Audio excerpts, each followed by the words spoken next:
লোনৰ কথা কোৱা হয়। লোন কি অধ্যক্ষ মহোদয়?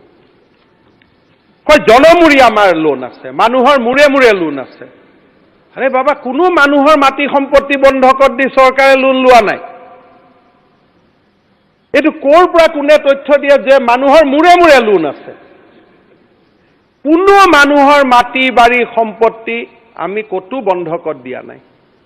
এইটো এটা ভুল ধাৰণা। চৰকাৰে ইমানেই লোন ল'ব পাৰে যিমান লোন লোৱাৰ আমাৰ শক্তি আছে। কোনে নিৰ্ধাৰণ কৰে? ইয়াত যদি আপোনালোকে যদি আলোচনা কৰে, আলোচনা কৰক। তুলুঙা কথা কোৱাৰ প্ৰয়োজন নাই। মানুহৰ মূৰে মূৰে আছে। বাচ্চাবিলাকে ভাবে মোৰ মূৰৰ ওপৰত ইমান লোনটো ক'ৰ পৰা আহি গ'ল? জন্ম হ'লে ইমান লোন। এইবিলাক শব্দ ক'ৰ পৰা অসমৰ কিছুমান বুদ্ধিজীৱী আছে, ক'ৰ পৰা অংক কৰি উলিয়ালে? নিৰ্মলা সীতাৰমণে যিমান লোন লয়, প্ৰণৱ মুখাৰ্জীয়ে যিমান লোন লয়, তেতিয়াহ'লে ভাৰতৰ নাগৰিক হিচাপেতো এইটো আমাৰ মূৰৰ ওপৰত আছে। ৰাজ্য চৰকাৰে লোৱা লোন যদি আমাৰ মূৰৰ ওপৰে ওপৰে আছে, তে মনমোহন সিঙে লোৱা লোনখিনিওতো আমাৰ মূৰৰ ওপৰে ওপৰে আছিলে। বেংকে যেতিয়া লোন দিয়ে অসম চৰকাৰক, 3 কোটি মানুহৰ সম্পত্তি জব্দ কৰিম বুলি লোন নিদিয়ে। যে অসম চৰকাৰে কিমান ঘূৰাই দিব পাৰিব তাৰ ওপৰত লোন দিয়ে। ভাৰতৰ সংবিধান প্ৰণেতাসকলে এইটো সিদ্ধান্ত লৈছিল যে এখন ষ্টেট অকল ৰেভিনিউৰ ওপৰত চলিব নোৱাৰে। কাৰণ ৰেভিনিউৰ ওপৰত যদি চলে ফিউচাৰ ইনভেষ্টমেণ্ট নহ'ব। আজি মোৰ আপোনালোকে এটা নিজে কওক যে মোৰ ৰেভিনিউ 30,000 কোটি টকা। মই যদি 30,000 কোটি টকাৰ বাজেট এখন কৰোঁ, তলাতল ঘৰ কেনেকৈ হ'ব? ৰংঘৰ কেনেকৈ হ'ব? শিৱসাগৰ ব্ৰিজখন কেনেকৈ ৰিপ্লেচ হ'ব? অসম মালা কেনেকৈ আহিব? আনটাইড ফাণ্ড কেনেকৈ আহিব? অৰুণোদয় কেনেকৈ হ'ব? সংবিধান প্ৰণেতাসকলে চিন্তা কৰিছিল যে ষ্টেটক আমি ৰিচোৰ্চ দিব লাগে। ক'ৰ পৰা ৰিচোৰ্চ দিম? Own research, devolution of the central tax, আৰু তেওঁলোকক অকণমান এটা পাৰ্চেণ্টেজ আমি ধাৰ ল'বৰ কাৰণে দিম। ক'ত লিখা থাকে এইটো? এই গোটেই বস্তুটো হাউচে অকণমান মই 5 মিনিট সময় লৈ মই বুজাই দিব খুজিছোঁ যে এই অদ্ভুত কথা কিছুমান লৈ তৰ্ক বিতৰ্ক কৰি থাকি লাভ নাই। Article 290, the executive power of the union extend to the borrowing upon the security of the consolidated fund of India within such limit. এই ধৰণে if any as may time to fix by parliament by law and to giving such guarantee it may be fixed. অর্থাৎ 292 or 293 Article 293 to enable state government India to make loans to any state so long ইয়াত গোটেইখিনি এটা scheme আছে যে ভাৰত চৰকাৰৰ অনুমতি নোহোৱাকৈ অসম চৰকাৰে, কৰ্ণাটক চৰকাৰে, মধ্যপ্ৰদেশ চৰকাৰে এটকাও লোন ল'ব নোৱাৰে। ইয়াত কনষ্টিটিউশ্যনত লিখা আছে, this is the scheme of the constitution of India.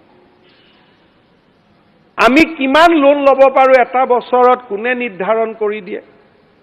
এইটো নিৰ্ধাৰণ কৰি দিয়ে ভাৰত চৰকাৰে under power vested by Article 292 and 293. ভাৰত চৰকাৰে কি সিদ্ধান্ত ল'লে? যে আমি ষ্টেটক এজ অফ নাও প্ৰত্যেক বছৰে বদলি থাকে।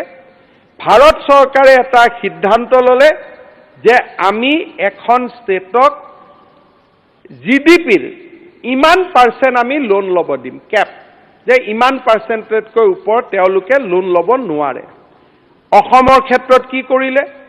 অসমৰ ক্ষেত্ৰত তেওঁলোকে ক'লে যে ডেট GDP ৰেচিঅ' আমাৰ লোন যিমান হ'ব আৰু GDP যিমান হ'ব তাৰ 32%হে আমি লোন ল'ব পাৰিম।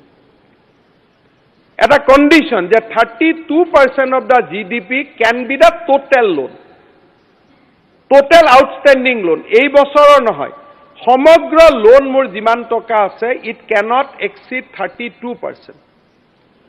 অৰুণাচলক 45% দিলে, কাৰোবাক 50% দিলে, কাৰোবাক 60% দিলে। যি ধৰণেই নহওক কিয় প্ৰত্যেকখন ষ্টেটক তেওঁলোকে ফিক্স কৰি দিলে যে you can take this much percentage of the loan. That is number one condition. Number two condition তেওঁলোকে কৰি দিলে যে প্ৰত্যেক বছৰ জিডিপিৰ ইমান পাৰ্চেণ্ট তোমালোকে লোন ল'ব পাৰিবা 3%.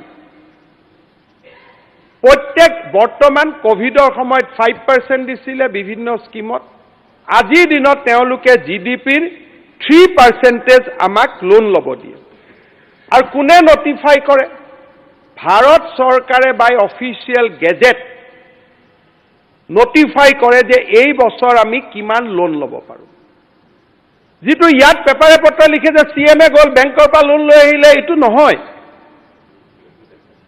লোন কিমান ল'ব পাৰো that is fixed by government of India এতিয়া এই বছৰ আমি যদি চাব যাও যে আমাৰ ৰাজ্যখনৰ জিডিপি কিমান যদি আমি জিডিপি কিমান বুলি গম পাও তেতিয়ালে আমি কিমান টকা লোন ল'ব পাৰো এই কথাটো আমাৰ ফটক কৰি ক্যালকুলেটৰতে উলাই যায় এতিয়া এই বছৰ আমাৰ যেটো জিডিপি আপোনালোকে এতিয়া জিডিপিৰ ওপৰত অখিল গগৈ ডাঙৰীয়া কিবা এটা কৈ আছিল মই পুৰা শুনা নাপালো এতিয়া যদি আপোনালোকে গুগলত মাৰি দিয়ে what is the GDP of Assam উলাই আহিব 5,67,000 crores যোৱা বছৰ আমাৰ জিডিপি কিমান আছিল যোৱা বছৰ জিডিপি আছিল 4,93,166 আৰু অহা বছৰ আমাৰ জিডিপি কিমান হ'ব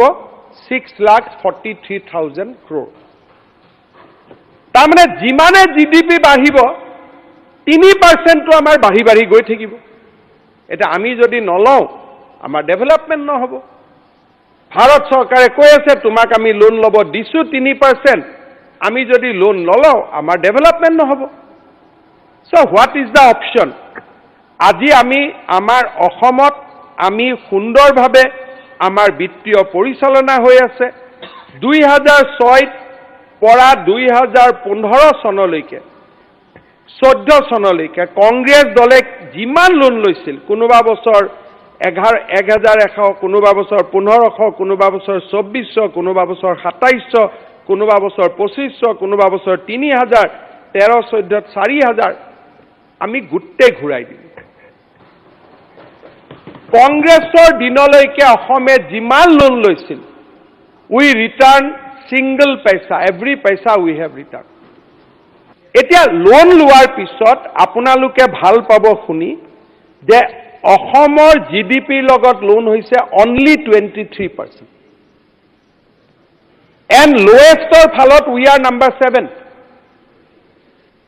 উৰিষ্যা মহাৰাষ্ট্ৰ গুজৰাট কৰ্ণাটকা ছত্তীশগড় ঝাৰখণ্ড অসম এই 7খন ষ্টেটৰ আটাইতকৈ দেশৰ ভিতৰত কম লোন আছে GDP লগত it is below 23% আৰু আমাৰ ওপৰত কোন আছে তামিলনাডু 27% মধ্যপ্ৰদেশ 24% ত্ৰিপুৰা 28% হাৰিয়ানা 28% উত্তৰ প্ৰদেশ 29% অন্ধ্ৰপ্ৰদেশ 29 ৰাজস্থান 31 বিহাৰ 33 ওয়েস্ট বেংগল 34% আৰু মেঘালয় 37% সৰু ৰাজ্য Fiscally, Assam is the most well-governed state. আৰু অসমৰ revenue received হল 22 আৰু 23ত 99,000 কোটি টকা 99,662 crores. It's a revenue receipt.